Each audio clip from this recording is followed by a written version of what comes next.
Good morning students. कालच्या चॅप्टरमध्ये आपण continuous present टेन्सबद्दल बघितलं होतं.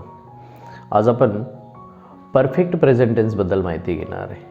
परंतु त्यापूर्वी पहिला जो पार्ट बघितला होता सिम्पल प्रेझेंट टेन्सबद्दल, तर मी प्रेझेंटबद्दल तुम्हाला बोललो होतो की what's ever just happening today that is belong to the present tense. Present tense हा अतिशय महत्त्वाचा आहे. डेली कम्युनिकेशनमध्ये जेही वाक्य तुम्ही बोलत असतात त्या वाक्यांना जे काही प्रेझेंटशी रिलेटेड असतील ती वाक्य मराठीमध्ये जशी बोलतात तसं इंग्रजीमध्ये बोलणंसुद्धा अगदी सोपं आहे. म्हणून मी तुम्हाला म्हटलं की तुम्ही सिम्पल प्रेझेंटचा एकदा स्टडी करा आणि कंटिन्युअसचा बघेल. आता दोघांमध्ये काय फरक आहे तो आपण पाहिला होता. मी पुन्हा एकदा थोडंसं रिवाईज करतो. See the first sentence, first format of simple present tense. Simple present tense कसा असतो? S plus V plus O. Okay. And what is the difference in continuous present tense? It always comes with subject plus am, is, otherwise are, plus verb, plus ing and then object. आता ह्या दोन्ही फॉर्मॅटमध्ये काय फरक आहे? You can see here in the first sentence it is started with subject. Second sentence that is also started with subject, ends with object, ends with object. So where is the difference? You can see easily. Here is the only verb, it comes with yes or es. Okay. In the second format you can see am, is, are plus verb plus ing. Yes. म्हणजे काय? ज्यावेळेस तुम्ही हे वाक्य बोलता त्यावेळेस तुम्हाला am, is, are ही जी टू बीची वर्ब्स आहेत यांना वापरणं गरजेचं आहे. या तुम्हाला कुठल्याही परिस्थितीमध्ये ॲम, इज, आर जोपर्यंत तुम्ही वापरत नाही तोपर्यंत टेन्स क्लिअर होणार नाही. Remember one thing, verb comes with I N G. I N G shows that this action is in motion. It means that something is going on. I N G shows that the activity of the subject is in continue form. I N G हा verb येतो. इथे फक्त verb आला, S S आला, इथं verb plus I N G आला. पण त्याच्या जोडीला इथे ॲम, इज, आर आला की जे दाखवत आहेत की प्रेझेंट टेन्स आहे. Am, is, are it represents present and verb plus I N G shows that it is continue. Okay. So we can say present continuous tense. And here S plus is there is nothing any changes. Very simply they are coming, the verb comes with the suffixes yes or es. It shows that there is a simple tense. Okay. So simple बघितला, continuous बघितला. आता आपण पाहणारे perfect present tense कसं असतं. आणि तुमच्या माहितीसाठी सांगतो की सर्वात जास्त वाक्य आपण मराठीमध्ये बोलताना सुद्धा परफेक्ट प्रेझेंट टेन्समध्ये बोलतो. परफेक्ट प्रेझेंट टेन्स हा अतिशय महत्त्वाचा आहे. We can see present perfect tense असंही म्हणता येतं आपल्याला. प्रेझेंट परफेक्ट टेन्स और perfect present tense no problem. आता परफेक्ट म्हणजे नेमकं काय? इन मराठी ज्यामध्ये बोलतो की मी आत्ताच माझं काम पूर्ण केलं आहे, नुकतंच असं घडलेलं आहे. ज्यावेळेस आपण अशी वाक्य बोलतो याचा अर्थ प्रेझेंटमध्ये तुमची ॲक्टिव्हिटी, तुमची ॲक्शन ही जस्ट कंप्लीट झालेली असते. फॉर एक्झाम्पल हा सब्जेक्ट आहे आणि सब्जेक्ट नंतर येणारा त्याचा जो वर्ब आहे हा शो करतो, हा वर्ब शो करतो की that action is completed but it was not in past. ती नुकतीच कंप्लीट झालेली आहे, ती कंप्लीट झालेली आहे. सो आपण म्हणतो जस्ट. दुसरा शब्द वापरतो आपण रिसेंटली. रिसेंटली और जस्ट शोज दॅट की you have just completed it. आणि म्हणून याला ॲक्शन कंप्लीट झाली म्हणजे परफेक्ट झालेली. That's why it is called as a perfect present tense or present perfect tense. Okay. याचा फॉर्मॅट कसा असतो? सिम्पल आहे. मग आपण आता याचा फॉर्मॅट बघूया. याच्यामध्ये काय काय वापरणं गरजेचं असतं? Yes, subject plus have, otherwise has, then third past participle of the verb फार महत्त्वाचं आहे. हो. And last part is object. आता याच्यामध्ये काय चेंज आहे तर एवढ्या पार्टमध्ये चेंज आहे, फार महत्त्वाचं आहे. Have, has, third past participle of the verb. मग आता हॅव आणि हॅज कधी वापरतात, कोणासमोर वापरतात याच्यासाठी तुम्हाला सब्जेक्ट नीट लक्षात घेणं गरजेचं आहे. ही सब्जेक्ट आहे आणि ही हेल्पिंग वर्ब आहे.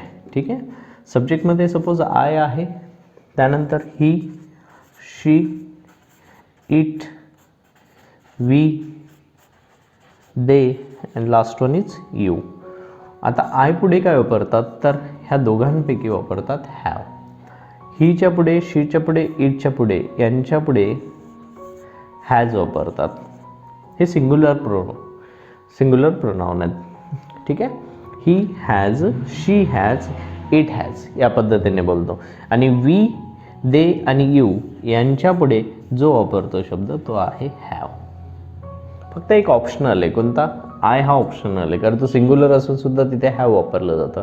मग आपल्याला एक लक्षात ठेवायचं आहे, जिथे सिंग्युलर आहे, ओके, एक वचनी आहे, तिथे वापरायचं आहे हॅज. आणि हॅव कुठे वापरणार? जिथे प्लुरल फॉर्ममध्ये तुमचे सब्जेक्ट आहे तिथे तुम्हाला वापरायचं आहे have. So this is the difference. हा लक्षात ठेवायचा आहे. आणि बस सब्जेक्ट वापरून त्यांच्यापैकी एक वापरणार. पण मग पुढे काय करायचं आहे? पुढे करायचं तुम्हाला third past participle of the verb. For example, उदाहरणार्थ कंप्लीट घेऊया आपण शब्द. ठीक आहे. Complete, second form of the complete is completed and third one is also completed. ठीक आहे. या पद्धत. तो second and third form is the same. आता एक महत्त्वाचा रूल आहे, तो लक्षात घ्या. ज्या वर्बचा सेकंड फॉर्म हा नेहमी ईडी बरोबर येतो, ईडी शो करतो, त्याचा थर्ड फॉर्म पण तोच असतो. आपल्याला शोधण्याची गरज नाही आहे. परंतु काही असे आहेत, उदाहरणार्थ आपण घेऊया सिंग. ओके. सेकंड फॉर्म येतो त्याचा सॅंग, थर्ड फॉर्म येतो त्याचा संग. आता तिघांमध्ये तीन वेगवेगळे फॉर्म आहेत. फर्स्टमध्ये बघितलं तर sing, then sang and then last one is sung. But here is ED आहे, सेकंडला पण ईडी आहे. 90% वर्ड्स असे आहेत की जे ईडीच्या फॉर्ममध्येच येतात. ओके. तो we have to keep it in mind. First we have to write down their third past participle of the verb. कोणत्याही क्रियापदाचं तिसरं रूप वापरावं लागतं, एवढं लक्षात ठेवायचं आहे. ठीक आहे. अतिशय सोपं आहे. मग आपण हे बघितलं की कोणती शब्द कशा त्या ठिकाणी वापरतात. आता आपण एक एक्झाम्पल घेऊ. तुम्ही म्हणणार की मी नुकताच माझं असाइनमेंट कंप्लीट केलेलं आहे, असं एक वाक्य आपल्याला वापरायचं आहे. ठीक आहे. मग ते कसं वापरणार? नुकतेच जस्ट, ओके, कॉमा, आय म्हणजे मी, हॅव, आयच्या पुढे आपण हॅव वापरतो. सिम्पल आहे. I have. हा काय केलं आहे? कंप्लीट केलं आहे. आता इथे कंप्लीट लिहिताना तुम्ही बघितलं have plus only main verb जर लिहिलं तर वाक्य चुकेल, म्हणून आपल्याला याच्या पुढे थर्ड फॉर्म द्यायचा आहे. थर्ड फॉर्म आला काय? Completed. Yes, I have completed. What you have completed? My assignment. ठीक आहे. My assignment I have just completed. Very simple. या पद्धतीने वाक्य बनवू शकता. आणि ह्या वाक्यांना म्हणतात प्रेझेंट परफेक्ट टेन्स. ह्याच्यात प्रेझेंट परफेक्ट कसं ओळखायचं असेल तर हॅव आणि हॅज हे प्रेझेंटमध्ये वापरतात आणि इथे कंप्लीट झालेली क्रिया म्हणून याला परफेक्ट प्रेझेंट असं म्हणतात. अजून खूप एक्झाम्पल आहेत. रिसेंटली असं म्हणूया आपण की for example your old friend just encounter with you suddenly and you are just discussing on that topic, what are you doing recently. So you can also say that recently I have joined my job at Pune. तुम्ही असंही म्हणतात की मी नुकताच आता पुण्यामध्ये एक job join केलेला आहे. So I am so quite happy. Okay. I am just getting the more experiences from that new faculty, new company. Okay. So there are so many sentences while you are just communicate with the other people, so they can easily understand. When you want to talk that one, whatever you have completed, just completed, we are not talking about our past but correlated with the present tense. Just completed whatsoever there are actions, so you may just put them into present perfect tense format. So this is the format: subject plus have, otherwise has, then third past participle of the verb and then object. इतकं simple आहे. या पद्धतीने वाक्य बनवू शकतात. आता उदाहरणार्थ अजून काही वाक्य बघायचे असतील तर आपण बघूया. त्याच्यामध्ये for example the minister has declared the new announcement where in the parliament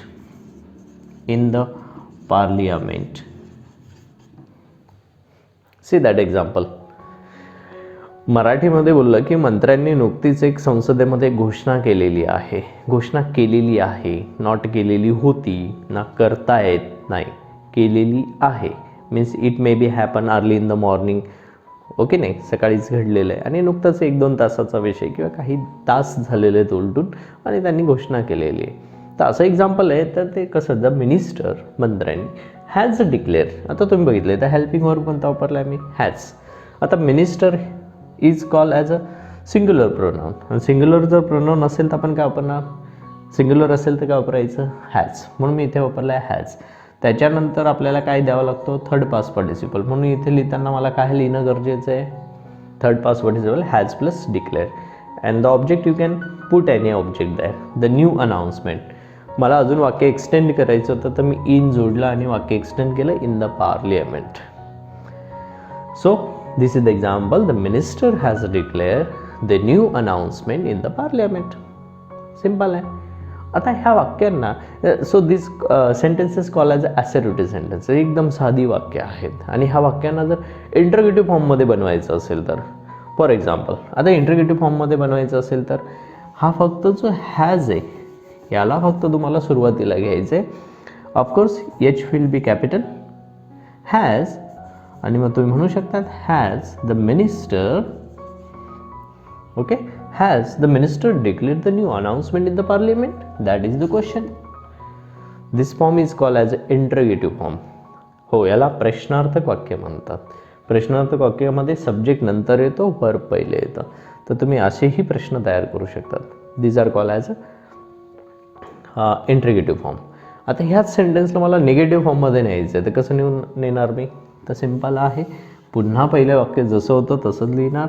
the minister has not शब्द वापरला. The minister has not declared the new announcement in the parliament. हो, आपण म्हणूया की आत्ताच नुकतंच अधिवेशन झालं आणि त्या अधिवेशनमध्ये मिनिस्टरने कोणत्याही प्रकारची नवीन घोषणा केलेली नाही आहे. ओके, असं होतं की नाही. खूप वेळेस आपण अशी चर्चा करताना बोलत असतो की याने काय केलं, त्याने काय केलं. So we are talking about that minister. We were just expecting that की there should be new announcement in the parliament, but what happen, the minister has not declare any new announcement for अस.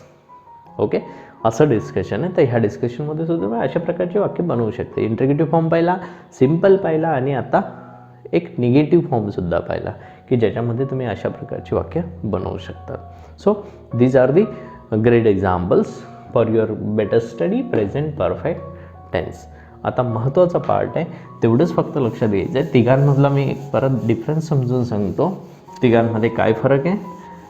आपण बघितलं होतं simple. Okay, simple tense पाहिला, त्याचा format होता S plus V plus ओ.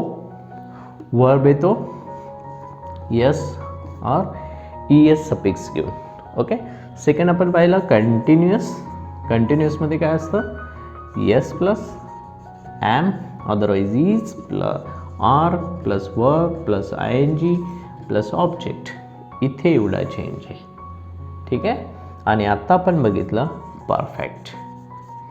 परफेक्टमध्ये काय असतं, subject have otherwise has plus third past participle of the verb plus object. इथे एवढा चेंज आहे.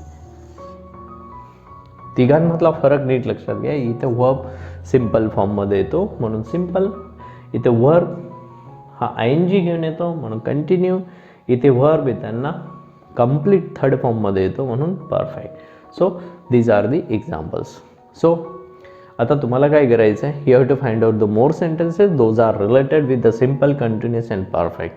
हां, you may also find out the such sentences from your textbook और from your grammar book. अशी खूप वाक्य शोधून काढा ज्याच्यामध्ये सिम्पल कशी ओळखायची, कंटिन्युअस आणि परफेक्ट कशी, किंवा तुम्ही ह्या वाक्यांना एकमेकांमध्ये ट्रान्सफर करू शकतात.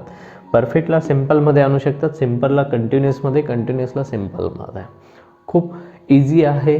सो आजच्या चॅप्टरमध्ये आपण याच्याबद्दलची माहिती घेतली. आज ह्या चॅप्टरमध्ये प्रेझेंट परफेक्ट टेन्सही पाहिला, थोडंसं रिवाईज पण केलं. ओके, तर तुम्हाला हा व्हिडिओ आवडला असेल तर 100% तुम्ही शेअर करा अँड लाईक करा. Thank you very much. Have a nice day.